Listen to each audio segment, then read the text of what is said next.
Bom dia, boa tarde para todos os ouvintes da Palavra de Deus. Aqui é o pastor João Carlos, canal Restaurando Famílias, Casamentos e Vidas. Eu queria deixar uma palavra fortíssima para o teu coração sobre a trindade, ou sobre a tríade, ou a trindade da traição.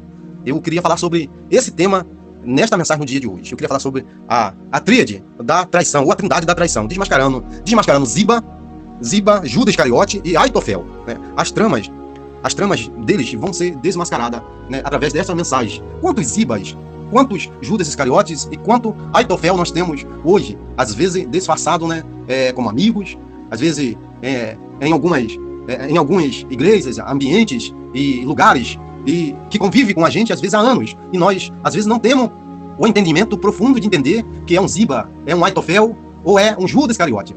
Esta é a anatomia, né, da traição. Prepare o seu fôlego, pois eu vou te revelar aqui. E aqui é um mapa das minas que o inimigo planta no caminho dos escolhidos. Minas que eles colocam para nos destruir. Minas que eles colocam como traidores, como aproveitadores. Então essa mensagem, o foco é falar sobre um pouco de traição, de engano, de mentira, né, de pessoas que vivem do nosso lado para se aproveitar, né, como Ziba, como Judas Iscariote e Aitofel, né, e do jeito que você quer imaginar e pensar, né, através dessa mensagem. Eu quero que você fique nessa mensagem, que você vá até o final para você entender quem são as pessoas que estão à sua volta, ao seu lado, que pode ser uma pessoa que tem as características do Ziba, de Aitofel ou de Judas Iscariote, e às vezes está vivendo há anos do seu lado, e você e eu, e qualquer um de nós, às vezes estamos às vezes cegos, não conseguimos enxergar essa pessoa. Para nós e para as pessoas que estão à nossa volta, se entende-se que todos são amigos, mas nem todos são amigos. Eu não vim aqui para trazer discórdia, semear dissensão ou trazer contenda. Não, eu queria trazer algo que viesse trazer uma despertação para o seu coração. Não se esqueça, se inscreva no canal, né? Compartilha os vídeos, clique no sininho de todas as notificações, né? Depois de se inscrever, para que todos os meus vídeos, o vídeo do canal possa aparecer para você, né? Deixa um comentário, né? Comente aí, fala o que você achou da mensagem e faça parte do canal em nome de Jesus. E eu queria falar sobre anatomia e as tramas. Como nasce um Ziba? Como nasce um Aitofel? Como nasce um Judas Iscariote? A Bíblia chega a dizer que, e os estudos dizem que eles vivem e morrem sendo um traidor. Quem? Ziba? Quem? Judas Iscariote, Aitofel e outros da Bíblia. E até alguns que estão à nossa volta. Ziba é a trama, é uma das tramas que é paciente. Ziba tem a característica de ser paciente mais maligno. A característica de Ziba é assim: ele é paciente, ele trama as tramas dele, e sempre nas tramas e na paciência há um lado maligno, né, em quem se identifica com Ziba. Como começou? Como começou a história de Ziba? Como começou essa maldade do coração de Ziba? A Bíblia diz que Ziba não começou com arma. Não, Ziba não começou com arma. Ele começou com o coração e com a mente. Coração e mente. Ziba começou com o coração e a mente. Ele não começou com a arma, né? Não, nada disso. Ziba começou com um serviço. E ele infiltrou na casa de Davi. E ele infiltrou também na casa, né, de Davi e na casa, né, dos amigos de Davi, né, que era Saul, né, e tinha o seu filho Jonatas. Então, ele era um dos servos de Saul que trabalhava na casa de Davi e era servo de Saul e da linhagem de Saul, do filho de Saul. E Davi o colocou como responsabilidade para tomar conta de toda a propriedade que era de Saul, o anterior rei, antes de Saul e Jonatas, né? E ele se infiltrou na casa de Saul como um administrador, na casa de Saul, como administrador de confiança. Enquanto a família real caía, ele acumulava informações. Sempre é assim. Né? Quem tem a característica de Ziba, ele vai sempre infiltrar no meio de pessoas grandes para extrair e colher informações, para trazer, né, para trazer para o coração e para as pessoas ou outras pessoas que, quando ele precisar, passar informação daquela família, daquele lá, né, daquela situação que vive, né, que aquela família vive, que aquelas pessoas vivem, né, que aquele ou aquela pessoa que confia no Ziba, né, possa, né, desabafar, né, tudo para os olhos e o coração de Ziba. Ziba é como se fosse uma pessoa que fica colhendo. Tem pessoas que é assim na nossa vida. Você sabia que tem pessoas que é assim? Se achega para perto de nós, se infiltra no meio de nós, na nossa família, no nosso lar, na nossa casa, nos nossos parentes, familiares, no cerco de amigos para colher informação. Ele não é amigo, ele é um Ziba, ele é um aproveitador, ele está só colhendo informação, né? E a palavra do Senhor diz que a maquinação de Ziba era grande. Ziba esperou décadas, imagina só, décadas. E ele sabia que Mefibosete estava vivo e coxo em Lodebar. Ele sabia que o parente, né, e que o familiar, né, e que a família, né, do reinado anterior, antes de Davi, estava precisando de ajuda, que era um neto de Saul. Era um neto de Saul e filho de Jonathan. E ele sabia que Mefibosete estava vivo e coxo em Lodebar. E ele o manteve escondido não por proteção, mas por conveniência. Se o herdeiro sumisse, Ziba era o dono de tudo. É a situação mais clara que nós podemos entender sobre pessoas que são como Ziba. São pessoas que tomam a posição e tomam o lugar de outra pessoa que tem um direito, principalmente de bens materiais, né, de herança, de informação, né, às vezes de elogio, de nome, de título, de status. Ziba é um aproveitador. Você conhece alguém assim? Você que conhece alguém assim, que é intruso, que entra no meio da família, ou no meio das pessoas, né? Como Ziba, só para colher, só para ganhar título, notoriedade, nome, status, para estar no meio dos grandes. Esses são os Ziba da vida. Ziba, ele usou de silêncio como uma ferramenta de roubo. Roubou a oportunidade de Mefibosete, em meio àquela dor e àquela tristeza que ele vivia lá em Lodebar, né, sofrendo, passando por um momento difícil, enquanto Ziba tinha tudo que era de Mefibosete, que Mefibosete era herdeiro, né, de Jonatas, e era herdeiro, né, de Saul. E Davi colocou toda a propriedades e bens na mão de Ziba e seus filhos. Uma das coisas que Ziba mais usava era o dom do engano. O dom do engano, o dom do mal, o engano. Né? Quando Davi perguntou a Ziba, Ziba fingiu prontidão, né? Mas anos depois, na fuga de Davi, ele trouxe comida e mentiu dizendo que Mefibosete o havia traído e que ele queria que Davi, né, né, o maltratasse, o coxo, para ele herdar o título. A Bíblia chega a dizer que Ziba mentiu em uma controvérsia, trazendo uma informação ao contrário da verdade, e que nós sabemos que não era a versão real que Davi precisava ouvir.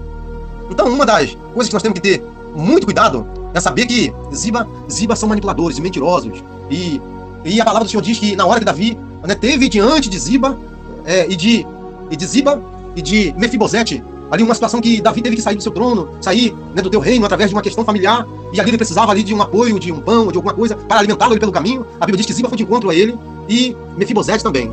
Mas só que Mefibosete demorou um pouco a mais e Ziba semeou uma discórdia entre Davi e entre Ziba e Mefibosete. Davi acabou desconfiando de Mefibosete pela discórdia que Ziba criou. E a Bíblia chega a dizer que Davi repartiu os bens que pertenciam a Saul e a Jonatas. A Bíblia diz que Davi permitiu que repartisse os bens entre os dois, porque a mentira, em algumas das vezes, que pena, mas parece que ela reina por um tempo. E a mentira é que Ziba mentiu, dizendo que Mefibosete estava, né, de olho no trono de Davi. Né? E a Bíblia chega a dizer que a palavra do Senhor, né, diz que Davi acreditou em Ziba e não deu os bens que era de Saul e de Jonatas, né, para Mefibosete. Os bens já estavam nas mãos de Mefibosete. Mefibosete teve que repartir com Ziba. E a palavra do Senhor diz que é para nós estar atento, porque o inimigo está sempre ao nosso derredor, rugindo como se fosse leão, que ele não é o leão, bramando como se fosse o leão, rugindo, né, procurando a quem possa tragar, né, abocanhar, ganhar vantagem. E eu queria dizer para você, esse sangue de Jesus tem poder. Repreenda Ziba na sua vida. Ziba pode, até por um pouquinho de tempo, por um pouco de tempo, ou por um período de tempo transitório, um período de tempo curto, aparenta ser um grande amigo, mas no final ele será uma cilada para a sua vida. Hein? Cuidado, ouça a mensagem, o que o Espírito Santo diz à igreja, o que o Espírito de Deus diz aos povos. Cuidado com Ziba, cuidado. Como terminou Ziba? Para reflexão para cada um de vocês. Ziba terminou desmascarado, mas com a metade das terras, dos bens materiais e financeiros, né, que era de Saul, de Jonatas e de Mefibosete. Ele terminou bem, sendo mentiroso, traiçoeiro, trapaceiro. Ele terminou bem, a Bíblia diz isso. Ele é o tipo de traidor que sobrevive no sistema, mas vive com marcas da infância. Ele ganhou o campo, ganhou o dinheiro, ganhou os gados, ganhou os bens, mas perdeu a honra. A realidade é essa. Perdeu a honra, porque biblicamente nós, estudando, lendo, orando, buscando, entendendo a Bíblia, meditando na Bíblia, nós entendemos que Ziba é um traidor. Ziba é um traidor, é um aproveitador de pessoas inocentes. Vamos falar um pouco sobre Aitofel? Aitofel era aquele que era a boca de Deus no reinado de Davi. A Bíblia diz que tudo aquilo que ia para a boca de Aitofel saía da boca de Deus. Aitofel era um tipo, né, de homem, né, que tinha um privilégio muito grande de receber de Deus a oportunidade de ser uma pessoa orientadora, que venha ter uma instrução muito grande, né, e que Deus, tudo que Aitofel falava, né, Deus aprovava, carimbava. Aitofel já era a trama da mente brilhante. Era brilhante, fala que é verdade. Aitofel, aparentemente, né, ou em um período bem curto, Aitofel era uma coisa incrível. Aitofel era brilhante, mas ele tinha um coração pobre. Como começou Aitofel? Como começou? Né? Começou com um ressentimento guardado no portão da alma. Aitofel era o avô de Betseba, ou de Batseba. Ele nunca perdoou Davi pelo pecado com a sua neta. É o que dá a entender. Pela morte de Urias, né? Que você vai ler a Bíblia, você vai entender melhor. Então Aitofel, ele era avô de Betseba. E ele sabia que Davi tinha ali as suas falhas, todos nós temos. E ele servia a Davi com o corpo, mas a sua mente já tramava vingança. A mente de Aitofel era assim. Tudo que Aitofel falava, Deus aprovava. E ele servia de conselho para o reino, para Davi e para, né, tudo que Davi precisava fazer. Por um tempo, mas ele tinha uma mágoa no coração. Ele tinha uma mágoa no coração. Cuidado com essas pessoas, cuidado com Aitofel. Cuidado com Aitofel.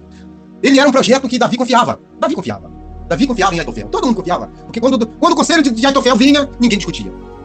Só que Aitofel, ele não agiu sozinho, né, ao decorrer do tempo. Ele esperou o filho de Davi, Absalão, se revoltar contra o pai.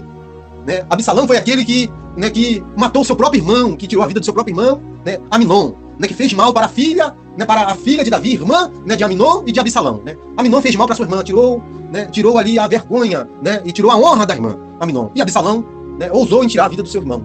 E assim, né, Davi já não confiava tanto mais em Absalão, mas amava Absalão. Né? E Aminon partiu, né, dessa para outra através de Absalão, que tirou a vida do seu irmão por fazer mal para a sua própria irmã, né, Tamar. Aí a Bíblia chega a dizer, a Bíblia nos diz que ia crescendo a vaidade de Absalão. A Bíblia diz que Absalão, ele tinha um cabelo, né, que vinha sobre uma certa parte do corpo, que eu não vou aqui mencionar literalmente, se ia no calcanhar, se ia na panturrilha, na batata da perna, né, na cintura ou abaixo da cintura, mas a Bíblia diz que o cabelo de Absalão era trançado a ouros e pedras e partículas de coisas caríssimas, brilhantes como ouro, e talvez, né, até pedras mais preciosas que o ouro. As tranças do cabelo de Absalão pesava, né, e ele cortava anualmente, e valia naquela época uma quantidade muito grande de dinheiro. E ele, a todo ano ele cortava, mas ele tratava do cabelo e trançava o cabelo com uma vaidade muito grande, para que ele tivesse uma boa aparência. A Bíblia diz que Absalão era um dos homens mais bonitos na época de Davi. Ele era um homem que chamava atenção, mas cuidado com a aparência, cuidado com a beleza de alguém. Porque às vezes pode ter ouro por fora, pode ser bonito por fora, pode ter uma face, né, cabelos, pernas, braços, ombros, peitoral, né, panturrilhas, rosto, né, pode ser lindo por fora, mas às vezes é horrível por dentro. Pode ser uma bênção por fora, mas às vezes é um maldito por dentro. Às vezes está carregando uma maldade por dentro. E a Bíblia fala que, né, que Absalão crescia em vaidade. E Aitofel foi o mentor intelectual do golpe de Estado, né, empregado, exercido, usado sobre a mente de Absalão. Ele foi uma pessoa que foi, né, um mentor, ele foi uma das pessoas, Aitofel foi uma das pessoas que mudou de lado. Ele era do lado de Davi, pai de Tamar, Aminon e Absalão, e mudou de lado quando Absalão se contendeu contra o seu pai. E ele foi para o lado de Absalão e virou do lado do mal, porque Absalão deu lugar ao mal, ao maligno, se levantar contra o seu próprio pai, Davi, rei de Israel, homem segundo o coração de Deus. Aí a Bíblia diz que ao crescer a vaidade, a Bíblia diz que Absalão mudou, e Aitofel também mudou, né? E o lado intelectual do golpe de Estado, né, de Aitofel ficou maligno, né? Ele era sagaz, mas era maligno. E ele contaminou a mente também de Absalão, que já tinha uma inclinação pro lado do mal. E Davi sofreu com isso, o reinado de Davi sofreu com isso. Cuidado com o tipo de homens como Absalão, vaidoso, como o homem Aitofel, que é um profeta hoje, é um pregador hoje, é um ministro hoje, é um porta-voz hoje, é um homem que tem autoridade do mundo ou de qualquer país hoje, né? Mas daqui a um tempo ele vai usar esse poder, essa autoridade, né? E esse dom também de Aitofel e de Absalão, né? Que são uma bênção hoje, mas amanhã são maldição para o povo, para o reino, para o Estado, para as pessoas, e se tornam pessoas maus aos olhos de Deus e mal para a população. Ele projetou a estratégia divina, de dívida ao reino, e humilhou o seu pai, publicamente, né? Ele agiu, né, de uma forma dividida, para dividir o reino do seu pai intelectualmente, né, Absalão, né, com golpe de Estado, e projetou estratégia de dúvida, né, de dividir o reino de Davi. Absalão fez isso, mas através do conselho de Aitofel também. E seu pai foi publicamente envergonhado, Davi foi publicamente envergonhado, através da maldade de Absalão e de Aitofel, da maldade deles e de outros que estavam maquinando junto contra eles. A maquinação de Aitofel aconselhou Absalão a possuir as concubinas de Davi, as mulheres de Davi, e à vista de todo o povo viu a vergonha que Davi passou em ver o seu próprio filho, né, coabitando, tendo intimidade, tendo relações com as suas próprias concubinas, né, as concubinas do rei, do pai. Foi uma vergonha para o rei acontecer isso. Então Absalão é um homem que ele tinha essa maldade no coração e aceitou a maldade do coração de Aitofel, que era boca de Deus, se tornou boca do adversário da nossa alma, boca do inimigo, boca do mal. Foi um plano cirúrgico para tornar a reconciliação impossível, né, de Davi com o povo, com o reino e com, né, a responsabilidade de governar Israel. A realidade foi essa: Davi teve que se retirar do trono, abandonar o trono, e ainda se rebelou contra o seu próprio pai, com outros, né, com Aitofel e outros que se voltaram para o lado de Absalão para se levantar contra o seu próprio pai, rei de Israel, Davi, homem segundo o coração de Deus, aquele a quem Deus amava, aquele a quem Deus falou, homem segundo o meu coração. A Bíblia diz que ele usou de sabedoria divinas, Aitofel, para fins diabólicos. E o que dá a entender, como que pode acontecer uma coisa assim? Como que pode acontecer uma coisa assim? E a Bíblia nos diz que pessoas assim não podem estar no nosso meio, gente. Meu Deus, eu fico pensando como que esse profeta, que era a boca de Deus, se tornou boca do mal, boca do adversário da nossa alma. A Bíblia diz que a maquinação de Absalão, de Aitofel, a Bíblia diz que Aitofel aconselhou Absalão a possuir as concubinas de Davi, à vista de todo mundo, de todo o povo, a céu aberto. Foi um plano cirúrgico para tornar a reconciliação, né, impossível, que ficou impossível para Davi se reconciliar com o povo, com o reinado e com a população, e teve que abandonar o seu trono. Ele usou de sabedoria a fins de obter ganho, né, sobre aquela situação triste do pai, né, e Aitofel ganhou nome, novamente, mas não nome da parte de Deus, mas da parte maligna, usando o poder divino de Deus para servir no lado maligno, em conselhos malignos e diabólicos. Como terminou Absalão e Aitofel? A Bíblia também, eu vou falar para você daqui um pouco, não terminou bem. Absalão perdeu sua vida e Aitofel também. Quando Davi orou ao Senhor, quando esses dois homens se levantaram, o filho e o homem que tinha a palavra que vinha da boca de Deus, que era Aitofel, a Bíblia diz que ele deu um conselho a Absalão para fazer uma coisa que não era certa. E Davi também orou a Deus e pediu para Deus mudar as palavras da boca de Absalão, da boca de Aitofel, que era a boca de Deus. Porque já ele não era mais Deus na boca de Aitofel, era o próprio inimigo. E Davi chega a dizer assim: ó Senhor, torna em loucura os conselhos de Aitofel. Isso não é uma oração, meus amigos, meus irmãos. Isso não é uma uma oração ao contrário. Né? Pedir que uma oração de alguém se torne loucura, ou se torne, né, uma oração ao contrário, ou um conselho, né, que não venha dar certo. Não, isso foi uma estratégia que Deus nos dá, como deu a Davi. Tem oração que não é uma oração feita para o bem, é uma oração feita para o mal. É oração que não vem do trono de Deus, é oração que vem de um coração, de uma boca maligna. E o céu ouviu, e Deus ouviu a oração de Davi.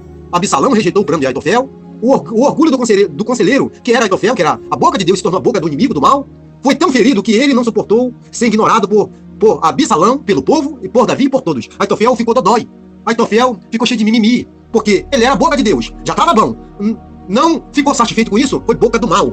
Aí, sendo boca do mal, também foi rejeitado, ficou dodói. É assim que é alguns profetas, que se diz profeta de Deus, boca de Deus. É assim que são alguns, né, conselheiros, mestres, doutores, filósofos, né, autoridades, reis, governantes, né, autoridades que querem passar por cima da própria verdade. Quando eles não são ouvidos, quando eles são colocados diante de outros conselheiros que têm um melhor conselho, eles ficam dodói, ficam cheios de mimimi e não aceitam que existem conselhos melhores do que, né, de um ou de outro. O conselho melhor será sempre aquele que vai favorecer a todos, não que não faz acepção de pessoa. Então a Bíblia diz que Aitofel, né, se sentiu ignorado e foi para casa, e pôs em ordem os seus bens e se enforcou. Não é eu que estou falando isso, não é a Bíblia. E se enforcou. Deu cabo da sua vida, acabou com a sua vida.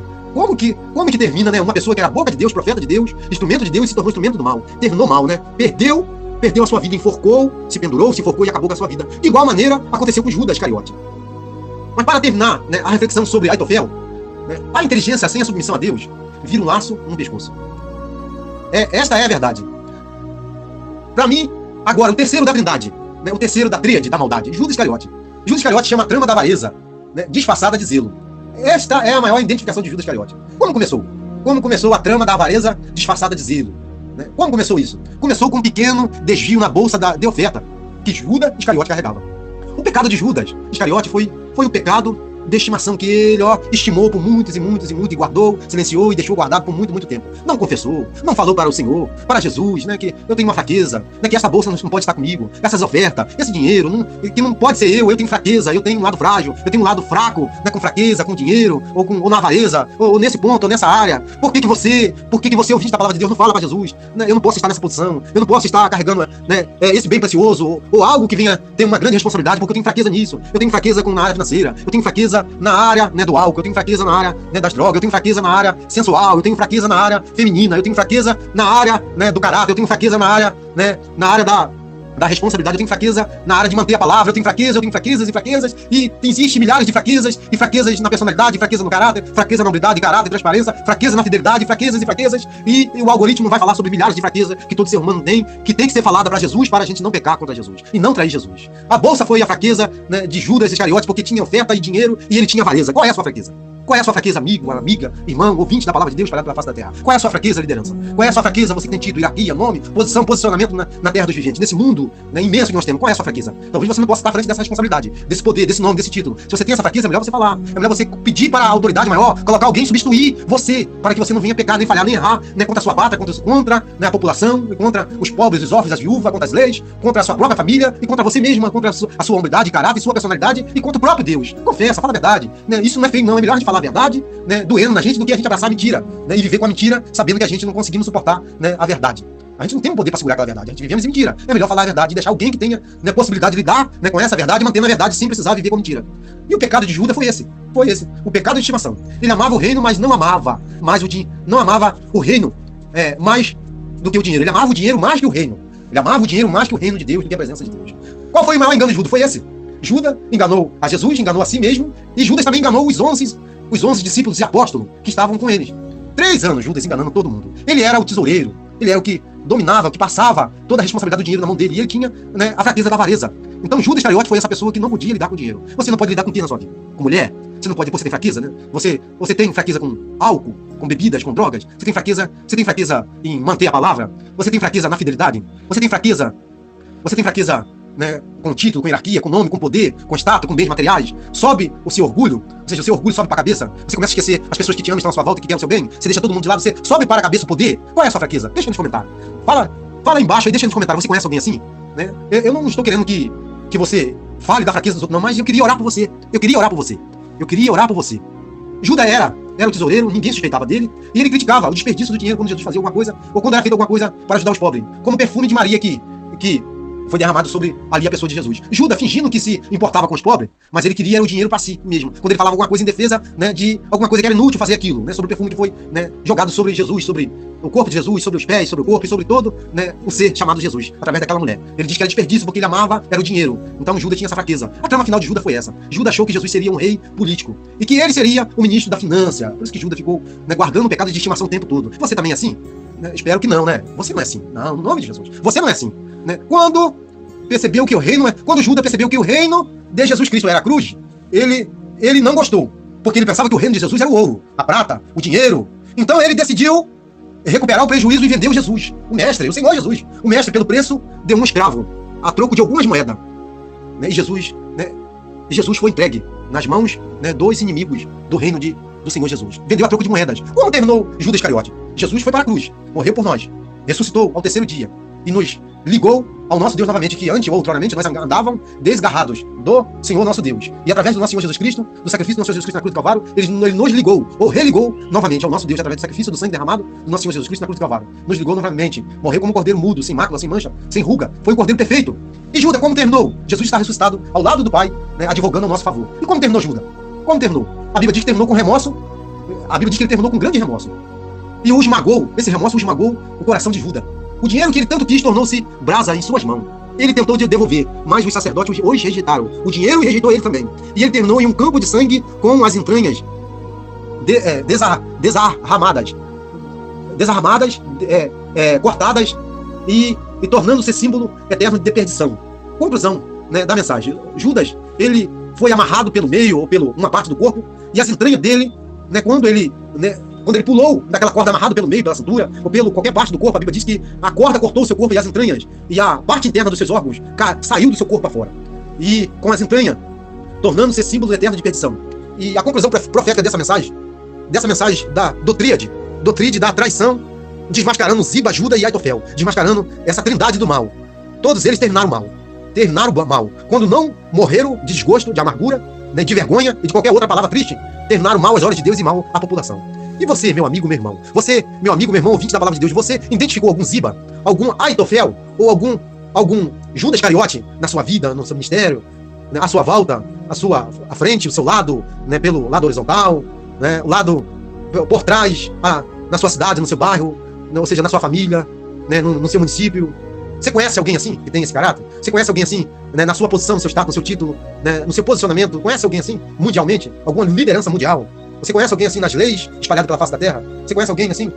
Ou conhece alguém assim que tem esse tipo, né, de personalidade que sempre quer ganhar vantagem? Às vezes estão em patamares grandes, porque eles estavam diante de homens grandes e estavam em posições altas e grandes, hierarquias altas e grandes, de grandes nomes, mas não deixava de ser a trindade do mal.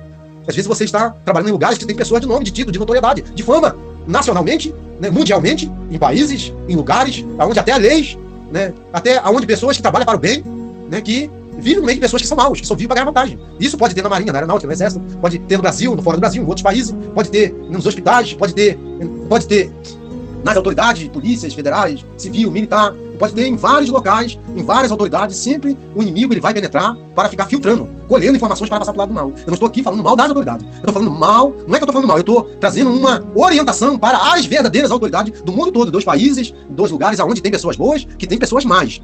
Eu queria que você entendesse isso. Cuidado com Aitofel, cuidado com Judas Iscariote, cuidado com Ziba, cuidado com a tríade da traição, ou a trindade da traição.